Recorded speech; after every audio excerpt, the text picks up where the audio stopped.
we're going to be seated on the left. Plaintiffs, left. Defendants, right. Praise the Lord, praise the Lord, praise the Lord. Praise the Lord. I need to get, I'm sorry. Give me 1 second. A quick setup. Just quick. Not gonna take long.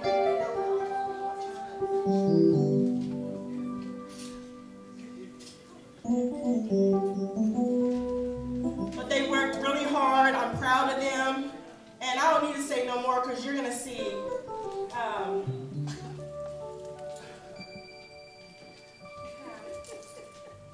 This is my chief priest right here. If y'all want to know why he's standing there, because sometimes he just go anywhere he want to go. You know, he just, you know, he do it. Right? He's supposed to be here today because he is the chief priest ahead of the elders. Okay, so that's his position in the play. And without further ado, we are.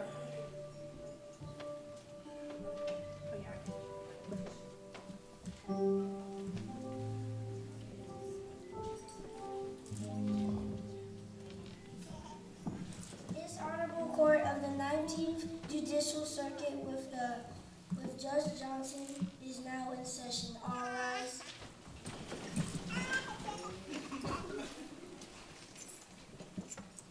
You may be seated. Ladies and gentlemen of the jury, this case involves the disciplines of the body of Jesus Christ from the tomb of Joseph of Arimathea. In this case, the chief priests and the elders are at Jerusalem. Will be the plaintiff. The defendants in this case are the following: Peter, Andrew, James, the son of Zebedee, John, Philip, Bartholomew, Thomas, and Matthew, James, the son of Alphaeus, Thaddeus, and Simon. The chief priests and the elders are asking you to decide whether or not these 11 men stole the body of Jesus Christ from said tomb, leaving only a few linen cloths behind.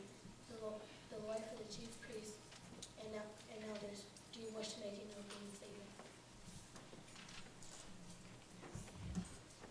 Evidence in this case will prove that the night between the 13th and the 14th, these 11 apostles stole the body of their leader from one tomb of Joseph of Arimathea. Mary came to the tomb early that morning, and she said that the stone had already been rolled away, and all that was left were a few linen cloths and some aloes for the embalming. So the court will find that the only reasonable explanation for this is that the 11 apostles had stolen the body. They are with us today. The lawyer for the 11 apostles, do you wish to make an opening statement? Yes. Ladies and gentlemen of the jury, my clients that are here and referred to as the apostles have been wrongly accused of stealing the body of Jesus Christ from the tomb of Joseph of Arimathea. These said apostles are followers of the aforementioned Jesus Christ, but are in no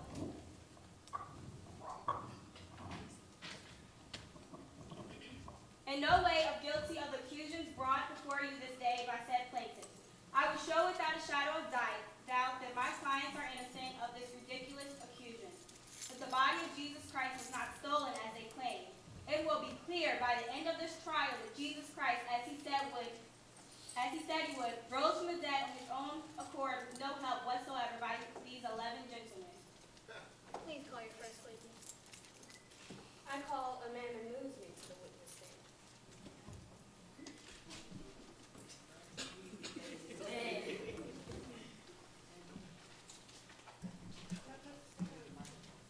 Raise your right hand.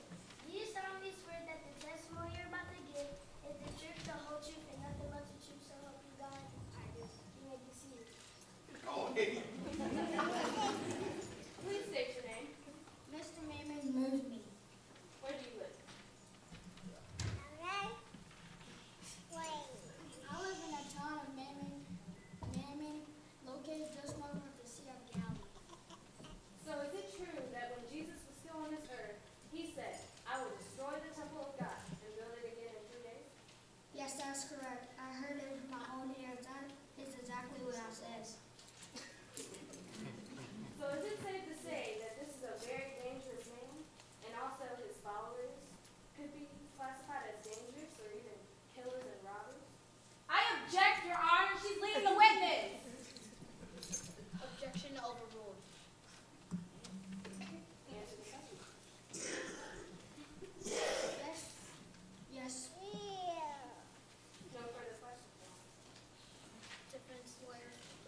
Yeah, that's what I said. No, no, it is not, Mr. Mammon. I call your attention to the first word of your so-called quote. The quote, I. Jesus did not say, I am able to destroy the temple of God. What he said is simply, destroy the temple of God.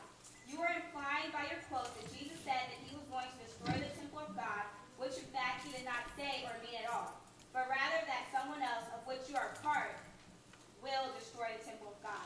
Jesus, referring to himself, did not destroy himself. But you and your corrupt friends are really the ones who destroyed the temple of God when you nailed him to a tree. Therefore, Mr. Mammon, you and yours are guilty of destroying the temple of God. I object, Your Honor. She's badgering the witness. No further questions, Your Honor. I never thought of it that way. We're guilty as the blood of Jesus.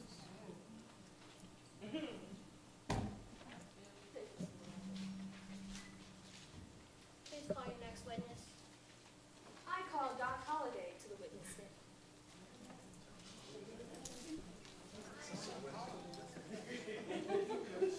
Raise your right hand. Do you solemnly swear that the testimony you're about to give is the truth, the whole truth, and nothing but the truth, so help you God? You may be seated. State your name. Dr. Edwin Thurman Holliday. What is your occupation? I'm a physician at the Jerusalem Medical School. Were you well acquainted with Jesus? Yes. Was he in good physical condition? Objection! Look, this question is not relevant to this case. I'm leading to a very important part. I need to say this. Objection overruled. Was he in good physical condition? He was in top physical condition. He was so well and healed that a lady that I've been treating for years touched just the hem of his garment and was healed instantly. I never got a chance before he died to study it further. So, if he was in such great condition, could he have maybe withstood many of the wounds? And maybe the aroma of the spices and the coolness of the tomb, he revived on his own? Possibly. No further questions. Defense lawyer, would you like to come to the witness? Yes, Mr. Holliday, I would like to clarify. You are a physician, are you not? Yes. How many people have you seen come to after being crucified? None. The Romans are excellent crucifiers. It's an established fact that the Roman soldiers did not break the legs of Jesus Christ. The Jews asked Pilate to have their legs broken, so that the body would not remain upon the cross on the Sabbath day.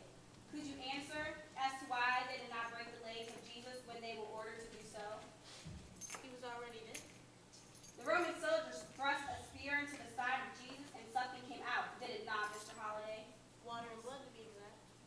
From your vast knowledge in the medical profession, Mr. Holliday, what would that indicate to you concerning Jesus' medical condition at that moment? That his heart had exploded. So, if the plaintiff's counsel is correct, when Jesus survived the following: severe beating, loss of blood, crucifixion, further loss of blood, a spear thrust into his side producing a gaping wound, of which blood and water flowed out indicating his heart had exploded, survived entombment with 100 pounds of spice on his already weakened body, survived 3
Yes, that is correct.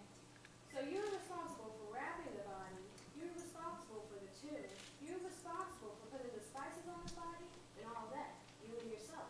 So is it possible that you could have maybe talked to the disciples and put tools in with Jesus so that he can come up himself? Yes, that is true. So you could have done that. Yes, that is correct. No further questions? Defense counsel, would you like to cross-examine the witness? Yes, Your Honor. Joseph, as you were transporting and wrapping and preparing the body of Jesus, did you notice anything unusual? No, I did not. I have no further questions. Plaintiff's lawyer, would you like to call your folks? I call Detective Harry Reasoner.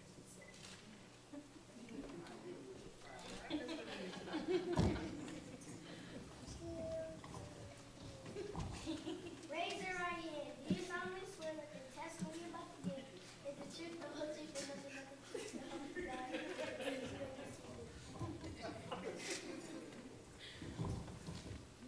State your name. Harry Worley Reasoner. Harry, Harry Worley Reasoner. What is your occupation? I work at the Jerusalem Bureau of Investigation. So you've been studying the case of the missing body, correct? Yes, I have. Tell me, in your professional perspective, what do you think is number 5747, the case of the missing body? Well, we looked at this case from every possible angle. First, we looked at the possibility that Jesus Christ was never put in the tomb in the first place, but was thrown into a fire with all the other criminals. But this was found to be false because we could not locate the body. Secondly, we look at the possibility that everyone who saw Jesus after his death was in delusion. But we threw this out on the grounds that none of the followers of Jesus expected him to resurrect in the first place. So why would they be in delusion and think they saw him? Thirdly, we look at the possibility of mistaken identity. Someone tried to impersonate Jesus and gain attention to himself. Possibility, a disciple dressed up to look like Jesus, and we had to throw that out too because, as I said earlier, we cannot locate the body, and his disciples didn't expect him to come back to life in the first place. So you were very thorough in your investigations, Miss Ranger. So you were very thorough. Is that correct? Yes. Please get to your point, Ms. Reasoner. Yes, we were very thorough in our investigation, and we concluded that disciples of Jesus came and stole the body at night while the guards were asleep. No further questions? Defense lawyer, would you like to cross-examine the witness? Yes. Mr. Reasoner, could you tell the court what you found in the tomb? Was there anything there at all? There was some linen cloths and a napkin that was about his head, not lying with the linen cloths, but wrapped together in a place by itself. You say wrapped together. Were these clothes scattered around the tomb, or were they neatly laid and in order? They were neat and in order. In your experience as a law enforcement officer, when someone breaks in and steals something, even though they are in a hurry, don't they usually take the time to stop and tidy up the place before they leave? No, are you kidding? They trashed the place. Mr. Reasoner, you say that the only conclusion that came up was where Jesus' disciples stole the body. Could you explain to me how a group of 11 citizens could sneak past an experienced, trained group of hardened Roman soldiers? Well, when we interviewed the Roman soldiers, that is what they told us. And it seemed like the only possible answer, those soldiers were eyewitnesses at the scene of the crime. Could you tell the court what the penalty is for a Roman soldier that fails at his post? The penalty is death. Were these Roman soldiers put to death, or for that matter, reprimanded in any way? Now that I think of it, no, they were not recommended in any way. As a matter of fact, my work works at the Jerusalem Easy Mart, and she says that particular group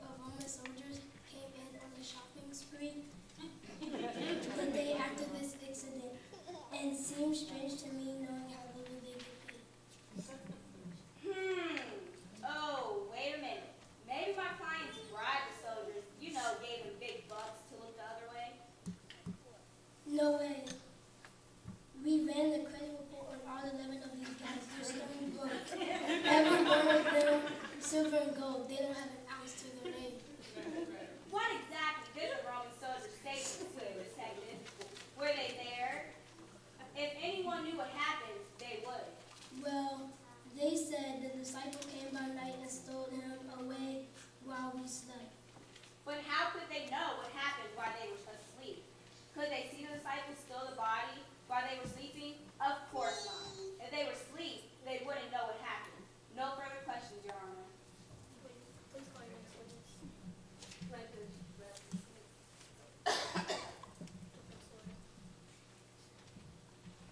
I call Simon Peter to the stand.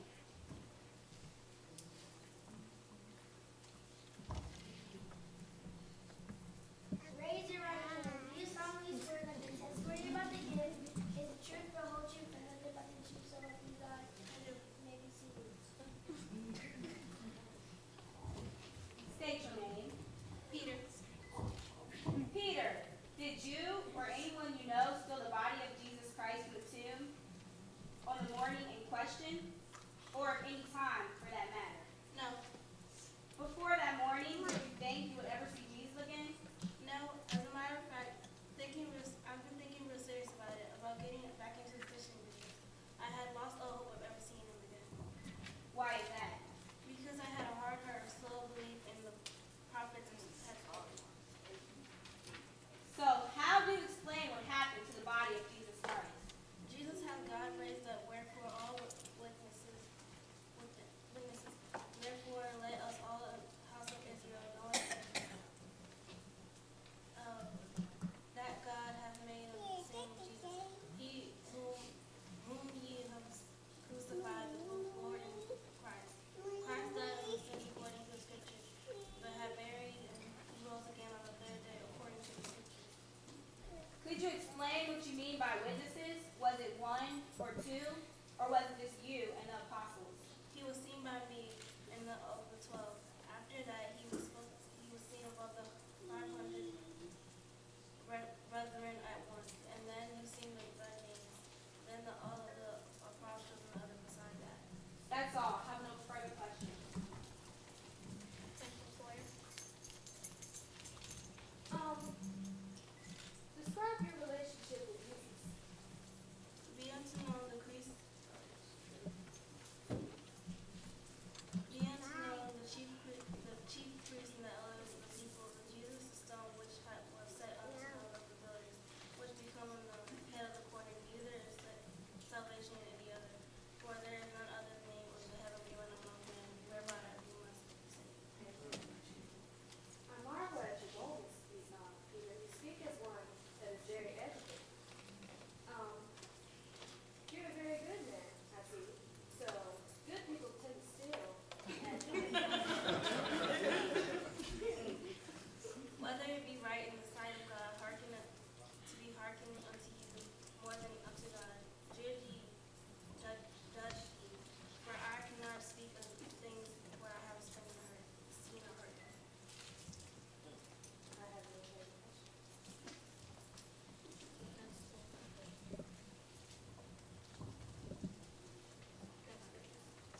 I call Mary Magdalene.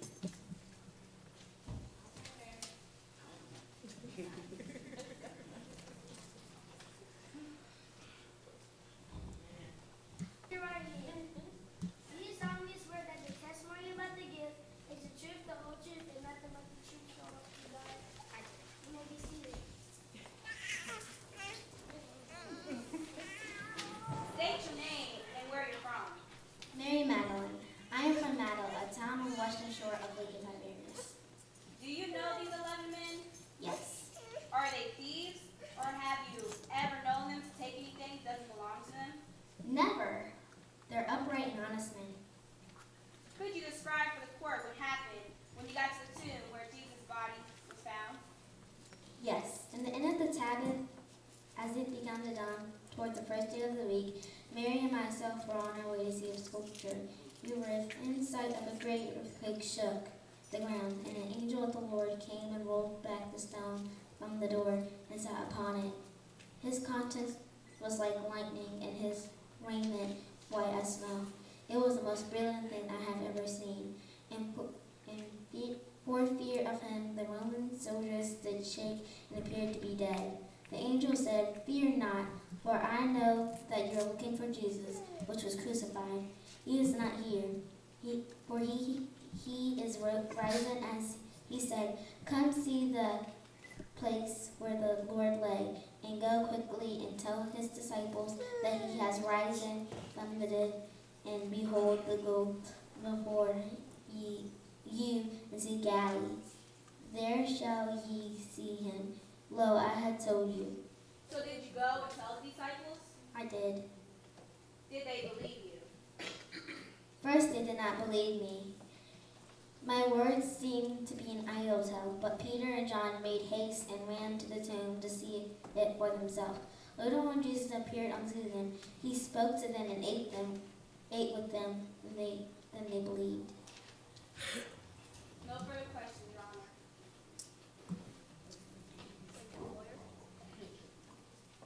Miss Magdalene, you seem to have a very close relationship with the dead. Why such a close relationship?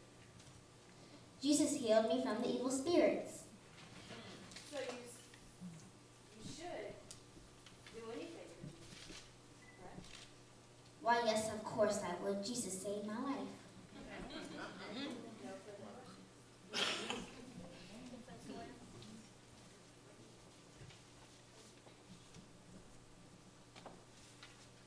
No, Your Honor, I rest my case. I rest my case. Okay. It looks like the closing statement.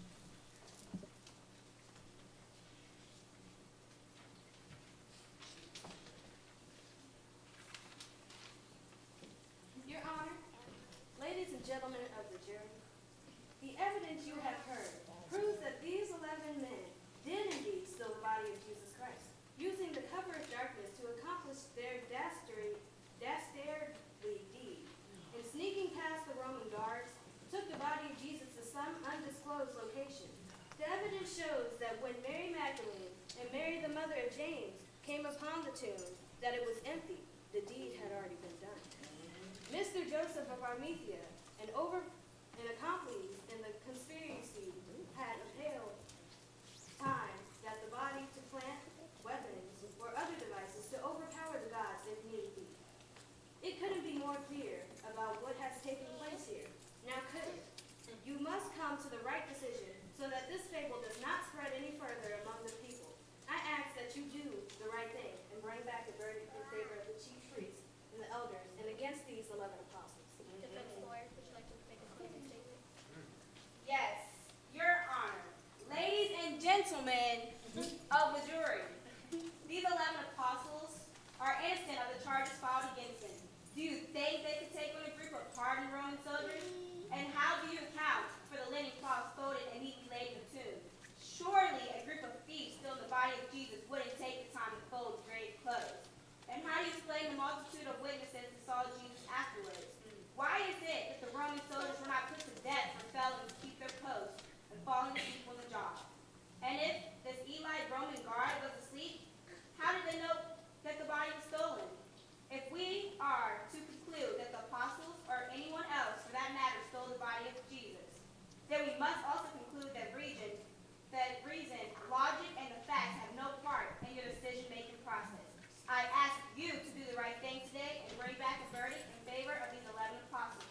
A decision against evil and the forces of darkness of which these chief priests and elders represent. Jurors, you will take as much time as needed to deliberate. You have chosen Miss Alice Seaman as the jury list, which, when you have reached the verdict, please let the bailiff know. Bailiff, please take charge of the jury.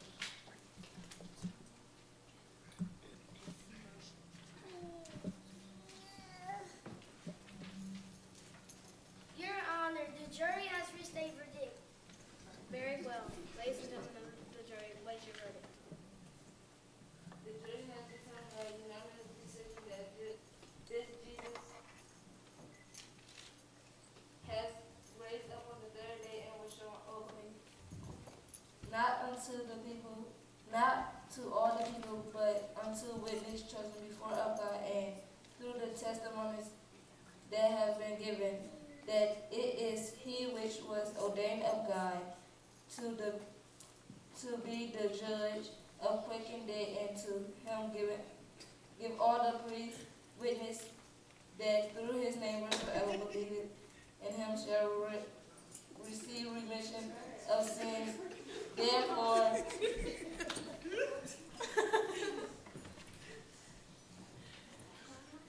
go ahead, baby, finish it. Go ahead and finish. Go ahead.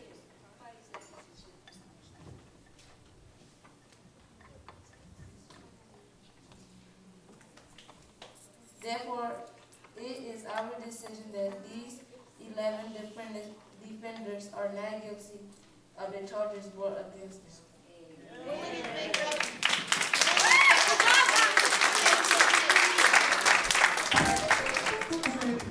Ruling in favor of the defendants. Case dismissed.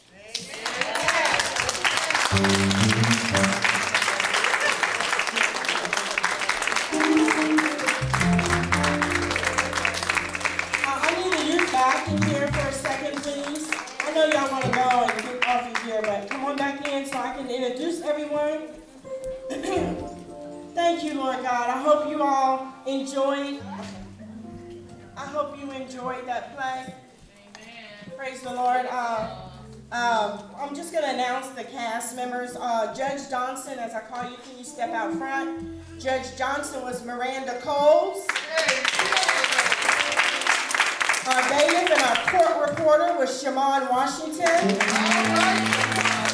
The plaintiffs was the congregation. The plaintiff's lawyer is Carissa Washington.